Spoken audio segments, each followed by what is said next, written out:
spécialiste de droit social. Est-ce que dès le départ, c'est une évidence? Ah, pas du tout. Pas du tout, pas du tout. Je vous dis que professionnel, j'étais pénaliste. J'avais touché un peu à un droit du travail un peu particulier quand même à l'époque. Voilà. Donc c'était une suite d'opportunités, de coups de chance. Je crois que je peux le dire comme ça. J'ai fait une thèse de droit de la responsabilité civile et pénale avec Daniel Meyer. Et donc, le droit du travail est venu donc par les quelques exemples du barreau que j'évoquais tout à l'heure. Il est venu aussi par des opportunités de faire des TD, et puis de ma fréquentation des organisations syndicales. C'est comme ça que c'est venu. Le droit de la protection sociale, alors là, pour le coup, lui, il est venu d'une toute autre manière. Mon intérêt pour la sécurité sociale, alors là est venu précisément de l'expérience que j'avais avec ATD dans les boutiques de droit, voilà. Parce qu'on était très souvent confrontés à des questions de sécurité sociale. Voilà. À l'époque, elle était... Attention, hein, la généralisation de la sécurité sociale, c'est 1978, donc c'est encore un peu antérieur.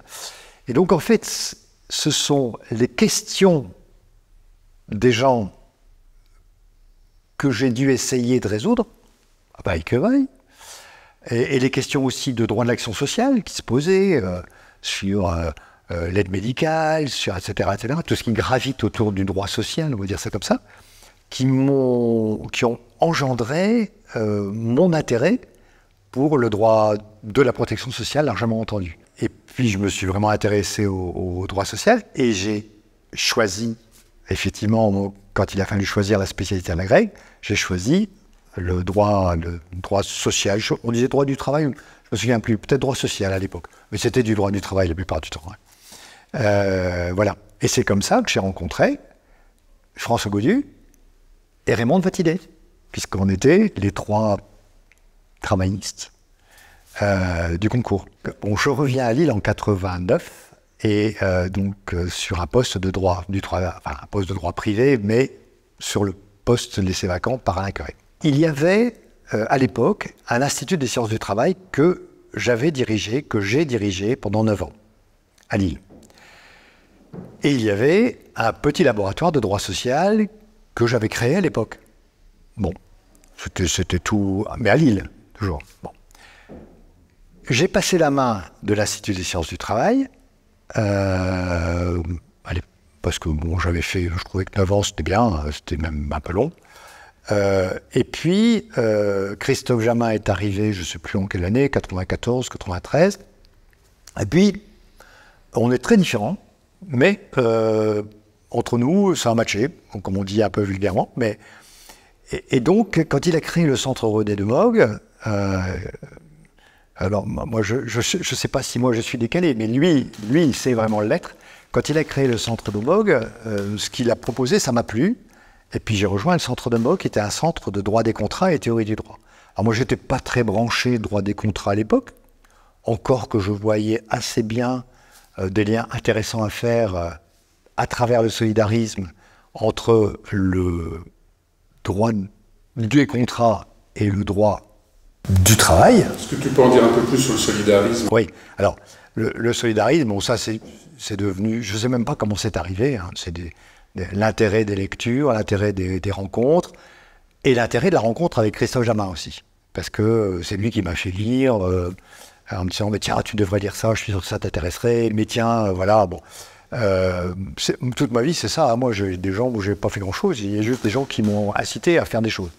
Et donc, Christophe Jamin avait une attention particulière pour les questions de doctrine, déjà à l'époque, et il trouvait important que l'on étudie la doctrine de droit privé, et il se trouve que, et ça c'est intéressant sur le plan historique, c'est que toute une partie des grands noms de la doctrine du droit privé de la fin du 19e, début 20e, sont aussi des personnes qui se sont intéressées de très près à cette législation émergente, à leur époque, qui était la législation industrielle.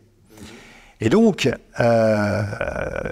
évidemment, presque une sorte de mouvement naturel, on s'est assez bien retrouvé là-dessus avec, à travers des gens comme Saleil, puis comme Josserand, puis comme De Moog, là pour le coup, qui était, que nous y aimions bien. Et en fait, je crois qu'on l'aimait bien, De Moog, je crois pour deux raisons. Christophe Jamin me démentira peut-être, mais on l'aimait bien pour deux raisons, parce qu'on trouvait qu'il était assez décalé dans sa façon de dire les choses. Il avait un côté très classique de Moog, voilà, avec un traité de droit des obligations assez classique. Bon. Et puis en même temps, quand on lit les notions fondamentales, on se dit, voilà, ça décoiffe quand même un peu, quoi. Et ce qui nous plaisait bien, c'est que certains de ses collègues de son temps l'avaient un peu traité de nihiliste. Et donc on trouvait ça rigolo. Et donc on s'est intéressé à cette doctrine-là. Et en fait, le point de contact, comment dire, entre le droit des contrats, la théorie du droit et le droit social, il s'est fait presque naturellement parce que nous avions la volonté d'aller travailler ces auteurs-là. Juste, est-ce qu'on comprend que quand il n'y a quasiment pas de droit de travail, on s'intéresse dans la partie classique du droit civil à sa dimension sociale? Bien sûr. Et qu'un lien contractuel est d'abord un lien social. Ah oui. Ok, mais à partir du moment où le droit du travail prend son autonomie et devient une discipline dont la question sociale est le centre, est-ce que est perçu qu'au fond, cette réflexion solidariste ne perdait pas un peu de son sens dans la sphère civiliste? Je fais Oui. Alors, je ne crois pas. Pas du tout. Parce que je pense que le droit civil, tout autant que le droit du travail, oui, est du droit social. C'est-à-dire que dès qu'il y a du droit, ça c'est une conviction, hein, dès qu'il y a du droit, il y a nécessairement du social, parce que c'est pas toi qui démentiras, dès qu'il y a du droit, il y a du rapport de droit. C'est un rapport commercial, je veux dire, entre un rapport financier, sur des marchés financiers, il est où le social? Mais en fait, je pense que je suis plutôt sur le registre d'Anne Gurvitch, par exemple, c'est-à-dire que je pense que tout le droit est social. Et à l'intérieur du droit, il y a effectivement des règles spécialisées pour les rapports spécifiques salariés-employeurs, ou collectivité de travail-employeur, ou des règles spécifiques pour la collectivité des personnes subissant des risques sociaux et des structures qui protègent, qui garantissent contre les risques sociaux. Donc ça, ce sont des rapports, enfin des droits spécialisés.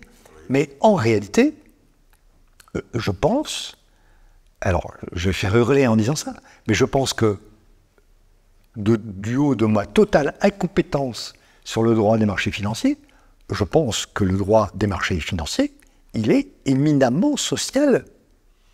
Dans la mesure où il porte, dans la mesure où, pour ce que j'en connais, très limité ma compétence, mais pour ce que j'en connais, derrière les choix qui sont faits en termes de réglementation des marchés, en termes de réglementation des instruments des marchés, la priorité qu'on met sur tel type d'instrument plutôt que du tel autre, il y a des choix qui sont des choix à la fois politiques et des choix sociaux. Rien, et ça vaut pour le droit des sociétés, et ça vaut pour le droit fiscal. Je veux dire, je pense... La conception du social, c'est presque sociétal, c'est tout ce qui concerne la société. Oui, mais parce que j'ai presque envie de dire, le droit, pour moi, le droit est par nature social. Et c'est pour ça que, si j'anticipe sur une question que tu me poseras peut-être bien, c'est parce qu'elle vient presque naturellement, mais en disant, mais au fond, est-ce qu'on peut faire du droit social sans avoir une pensée sociale? Ah, bien, ça c'est une question. Il y a peut-être deux questions. La première, c'est de dire, est-ce qu'on peut, le droit est social, est-ce qu'on peut avoir une pensée originale sur le droit si on n'a pas un minimum de culture ma réponse est non.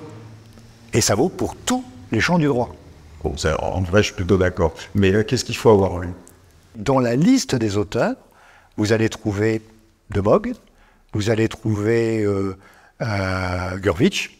Je pense que quand Gurvitch écrit, il est plutôt sur une posture beaucoup plus radicale, beaucoup plus, alors je ne sais pas si on peut dire révolutionnaire, mais quand même. C'est-à-dire qu'il y a une filiation assez nette entre Gurvitch, d'ailleurs il y a une filiation d'autant plus nette que celui dont je vais parler maintenant a préfacé un des ouvrages de Gurvitch sur l'idée du temps présent, je crois, et le droit social. Un auteur que je trouve, que j'adore, c'est Maxime Leroy. C'est un type assez éclectique et puis assez... il écrit au Vitry très souvent, voilà. Il écrit un ouvrage qui est extraordinaire qui s'appelle La coutume ouvrière en 1913 et dans cette coutume ouvrière, il pose l'hypothèse suivante, il dit, mais au fond, le droit du travail naissant, la législation industrielle, bon, c'est encore du droit bourgeois, ça. Voilà. Le vrai droit, c'est le droit ouvrier. C'est lui qui invente la notion. Après, ça sera repris. Le vrai droit, c'est le droit qui est produit par les organisations syndicales. C'est la coutume ouvrière. Donc il a écrit 2 tomes qui s'appellent La coutume ouvrière, où il va traquer, il est juriste, hein, donc, et il va traquer dans les documents des congrès de la CGT, dans la littérature grise de la CGT, les notes de service, ce qu'on appellerait une note de service, etc. Il va traquer ce qu'il dit être un droit en gestation. Le droit spontané. C'est peut-être le seul lien qu'il peut avoir avec Gurvitch. Et il va ensuite préfacer donc le premier ouvrage majeur de Gurvitch dans les années 1930. Durkheim, évidemment. Enfin, je veux dire, moi je pense qu'un juriste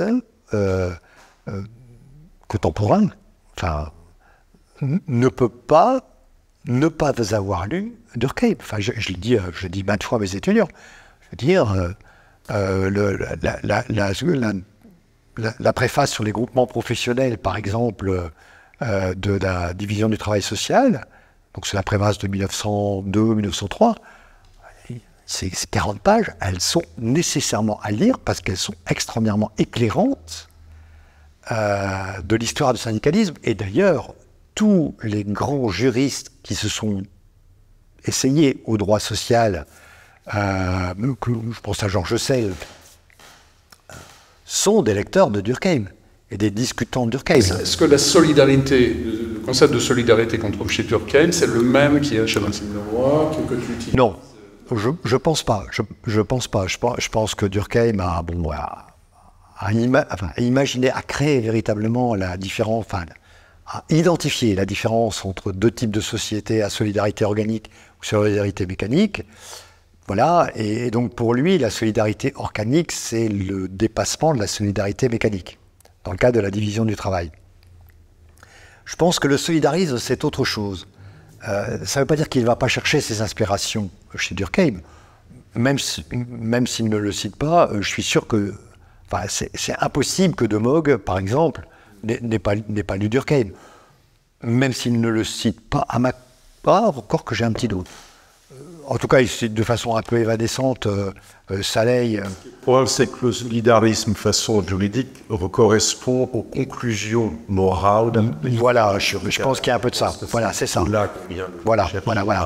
Oui, tout à fait. Tout à fait. Il faudrait revenir que, sur le droit, qu'il y a en fait le vrai droit du travail, c'est un droit ouvrier. Bon, ce qui amène à un débat contemporain qui dit, en fait, quand on fait du droit social, on peut être que du côté des salariés, qu'en fait, il n'y a pas un mais de ce côté-là, donc on ne peut pas vraiment être neutre et encore moins adopter d'un point de vue juridique le point de vue patronal. Bon, je touche un peu sens dans la sphère des travaillistes. Vous vous situez comment par rapport à ça? Très honnêtement, ma conviction profonde, c'est que, et c'est une conviction qui est réfléchie, qui est étayée, c'est que on ne peut pas faire du droit de façon neutre. Même les questions les plus techniques qu'on arriverait à sortir du chapeau, elles sont marquées politiquement et socialement, soit par leurs causes, soit par leurs effets, soit par les deux. C'est-à-dire que c'est une illusion, la neutralité axiologique, enfin la neutralité technique, c'est une illusion totale, parce que la technique juridique elle-même est politique. Et donc, pour revenir sur la question de droit social, faut-il choisir son camp? Parce que c'est le sens de ta question. Oui. Historiquement, je pense que le droit social s'est construit, alors, sans doute pas comme l'imagerie syndicaliste veut le faire croire, c'est-à-dire le droit social serait une suite de conquêtes ouvrières. Ça, je continue à regarder un petit peu près, je ne suis pas tout à fait sûr de ça. Mais peu importe. Il est clair que la discipline dite droit social, avant elle la législation industrielle, c'est quand même construite sur l'idée que dans le rapport de travail, il y avait une inégalité fondamentale entre celui qui donnait le travail et celui qui exécutait le travail. Et que, et d'ailleurs ça on le voit bien dans le livre du centenaire du Code civil, hein, je ne sais plus l'article de, comment il s'appelle, j'ai oublié le nom, celui qui écrit sur le code civil et les classes ouvrières, c'est pas Glaçon, c'est, tu vois, enfin, Tissier. C'est Tissier, tout à fait. Et il lui dit, voilà, en fait, le droit social, c'est la prise de conscience qu'on a besoin d'un droit ou de règles de droit particulières pour protéger ce qu'on appellerait aujourd'hui la partie faible dans le contrat, mais en tout cas pour protéger à l'époque l'ouvrier complètement dépendant. Et que d'une certaine façon, le droit du travail, c'était le dernier rempart avant la renaissance d'une forme d'esclavagisme qu'on croyait abolie par la Révolution. Pour te provoquer un peu, oui. Si on n'est pas neutre en droit du travail, oui. Du coup, tu es plutôt côté employé, plutôt côté employeur. Je pense que ma fibre me place plutôt du côté de la partie faible au contrat, donc du salarié. Mais je vais nuancer tout de suite, parce que chez le salarié, il y a aussi des salariés très puissants. Et du côté des employeurs, il y a aussi des employeurs très faibles. Donc, c'est commode. Du côté du chef. Alors, j'aurais plus... si je voulais aller jusqu'au bout de ma réflexion, je dirais ma pente naturelle me pousserait à être plutôt du côté d'une partie faible.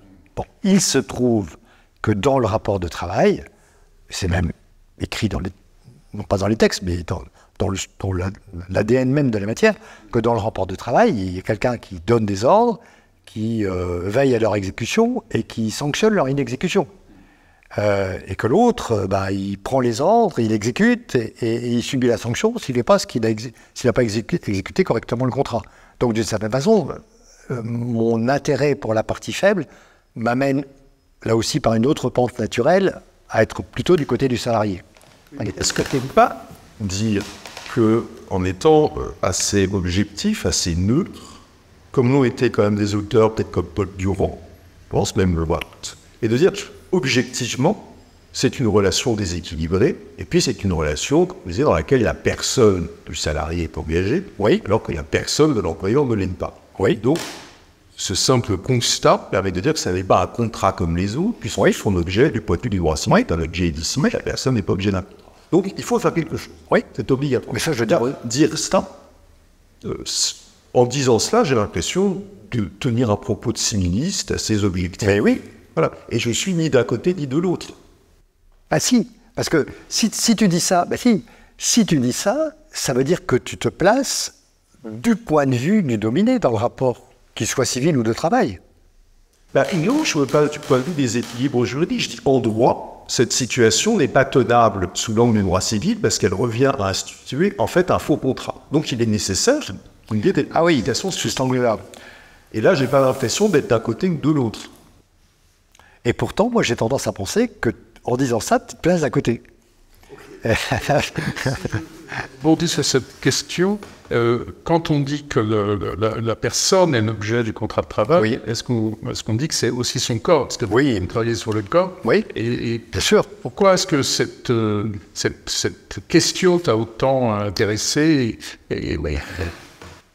Parce que il me semble, je pense, je ne devrais pas dire il me semble, c'est une précaution inutile.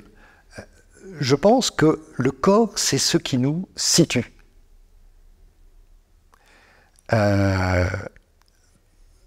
Dans l'espace, dans un territoire, voilà. On est une personne, EST, on est une personne quand on est situé. On n'est pas une personne abstraitement. Or, ce qui fait qu'on est situé, c'est bien notre corps, sa pesanteur, sa maladie, sa difficulté, etc., etc. C'est ça qui nous situe. Et moi, je pense que, je pense, mais c'est même, là aussi, on est dans le domaine de la conviction, là, que le droit ne peut pas partir d'autre chose que de la personne située. Et c'est pour ça que le corps est important.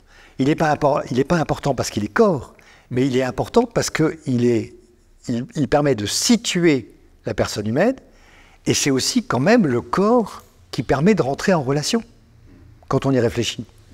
Parce que c'est pas les idées qui nous mettent en relation. C'est le regard, c'est la posture, c'est juste simplement une façon d'être. Et là, on peut commencer une relation. C'est tellement vrai que quand on est dans un rapport strictement numérique à distance, l'épaisseur du corps n'y est plus, parce qu'on est en 2 dimensions sur un écran. L'épaisseur du corps n'y est plus. Or, je pense que l'épaisseur du corps, c'est ce qui permet véritablement de situer ce corps dans un environnement et donc dans une relation. J'aime beaucoup ce que dit Burdeau à propos de la démocratie sociale. Alors Burdeau, il sent un peu le soufre, parce que bon, voilà. Mais c'est Georges Burdeau, je crois, de tête, je ne me souviens plus très bien de son prénom. Mais Burdeau dit, en fait, la démocratie sociale, qui vient compléter la démocratie politique représentative traditionnelle, s'intéresse, et je crois que c'est lui qui emploie l'expression, à l'homme situé. C'est-à-dire à l'homme placé dans un faisceau de relations familiales, amicales, de quartier, de travail, etc., etc., etc. C'est ça la démocratie sociale. Quand tu vas faire ce rapport sur le CHSCT, c'est un rapport sur la question de la sécurité, notamment. Oui. Donc ça tourne autour du corps. Bien sûr. Et de cette idée de situation. À quoi tu aboutis dans ce rapport et est-ce que la suite politique qui a été donnée à cette question t'a satisfait ou... C'est le comité d'hygiène, de sécurité et des conditions de travail qui apparaît, qui est porté sur les fonds Madismont en France en 1982 et qui disparaît avec l'une des ordonnances de 2017, du 22 septembre 2017. On en parlera sûrement dans un instant. Mais Donc, un rapport sur ce CHSCT. Peut-être, si vous me permettez, je rembobine un tout petit peu parce que tu es parti sur le corps. Oui. Il faut savoir que dans ma tête, je ne dissocie en aucune manière le corps et l'esprit. Alors c'est important parce que après on va parler de santé et je pense que dans la protection de la santé mentale est aussi importante que la protection de la santé purement physique. Voilà. Et donc, quand je dis le corps, c'est l'être humain dans son entièreté, en fait. Voilà. Bon, juste une précision. Alors, ce fameux rapport. En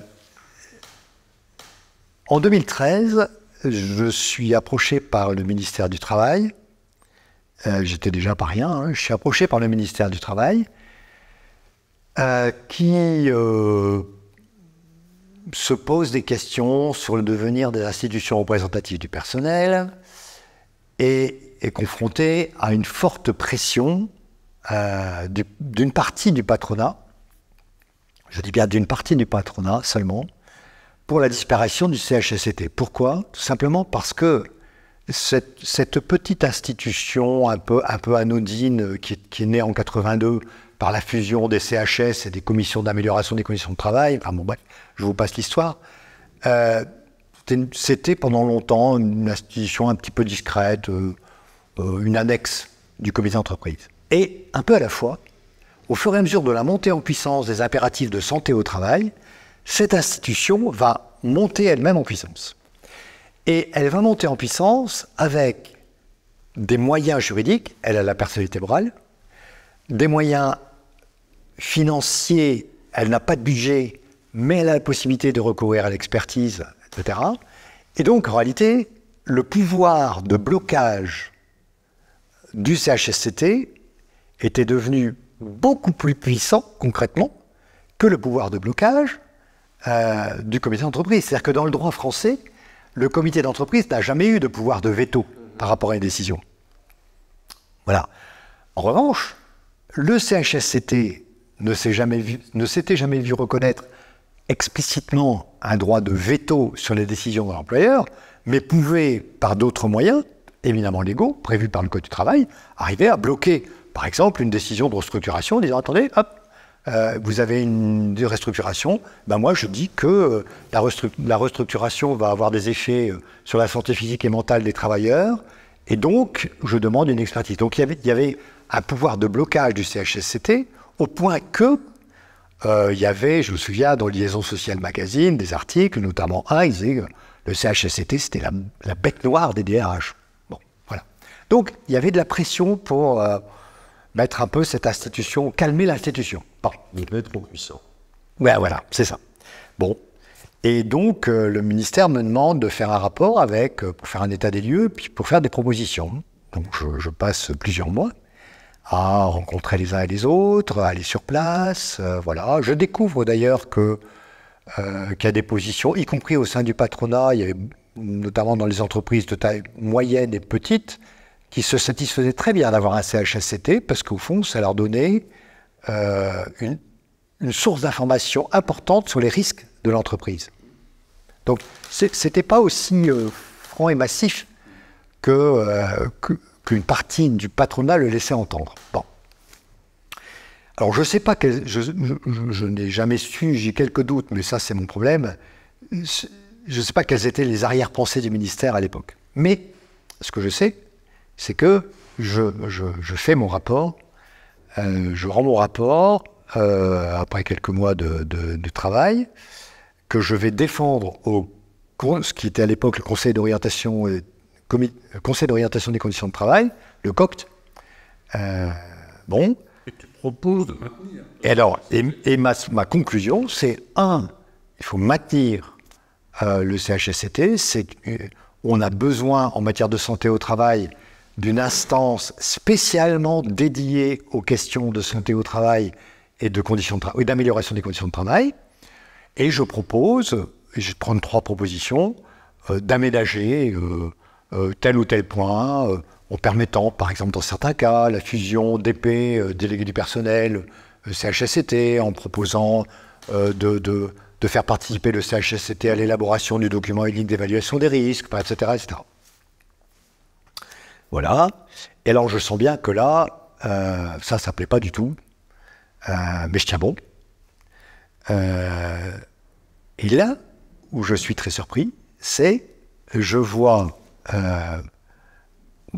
qu'une partie du patronat de l'époque a été soit vent debout contre mes propositions. Ça pouvait se comprendre, puisqu'ils étaient dans le deal. On va faire disparaître tout ça au profit d'une instance unique. Voilà. Et puis, il y a les plus radicaux des syndicalistes qui disent « circuler, il n'y a rien à voir », et qui attaquent, mais frontalement, le rapport. Qu'est-ce qui leur plaît pas ? Alors, j'étais le primitif du patronat. Bon, j'avais rien compris au CHSCT. Je privilégiais l'économique sur le social. Bon, en fait, et là, je me dis, tiens, ça c'est quand même assez bizarre. Bon. Peu importe les raisons qui ont pu pousser des gens. Je pense Je pense qu'on était dans la plus pure tradition de l'agite propre. Franchement. C'est-à-dire, on a le droit de falsifier, de mentir, parce qu'on me faisait dire des choses que je n'avais pas écrites. Donc on a le droit de falsifier, de mentir, on s'en fout, ce qui compte, c'est le résultat. Ce que j'ai beaucoup plus de peine à accepter, c'était quand même ce que je qualifie très clairement de malhonnêteté intellectuelle, c'est-à-dire de me faire dire des choses que je n'avais pas dites ni écrire, et de se servir de ce que j'étais supposé à tort avoir dit ou écrire pour attaquer le rapport. Ça, j'avoue que c'est un petit peu dur à encaisser. Ouais, ça veut dire qu'un universitaire, devrait refuser ce genre de... Ah non, non, au contraire, il faut y aller. Je pense que ça fait partie de notre rôle d'aller au charbon.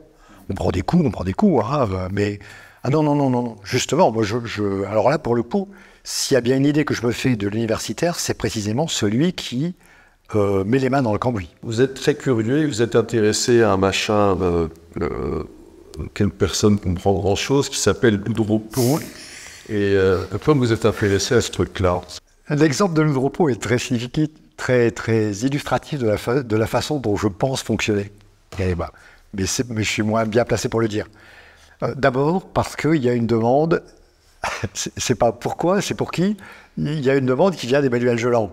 Bon, dans un bus, dans la foulée, plus exactement, d'un séminaire de théorie générale du droit qu'on avait monté ensemble et avec Pierre-Yves Kiviget, qui était à l'époque doyen de l'UFR de philo, en revenant de l'enterrement de François Gautu. C'est vrai. Hein. Et Loudreau-Poux est apparu ensuite. Moi, je connaissais quasiment rien de Loulipo, j'avais lu un peu de Queneau, mais... D'accord. Loulipo, mouvement littéraire, voilà. Tu pratiques l'écriture automatique. Non, non. pratique l'écriture physique. L'écriture sous contrainte. J'aime bien les marges. Je ne suis pas révolutionnaire. J'ai dit tout à l'heure que je ne suis pas très militant, je ne suis pas révolutionnaire, mais j'aime bien les marges parce que je suis persuadé que ce sont dans les marges, sur les frontières, qu'on comprend bien comment fonctionne un système à l'intérieur d'un autre système. Si on ne se met pas sur la marge, il est extrêmement difficile, pour moi, d'avoir un point de vue. Bon. Or, Loudreau-Poux nous place presque naturellement sur la marge. Et donc, si j'ai dit oui, c'est aussi parce que j'aime bien les marges.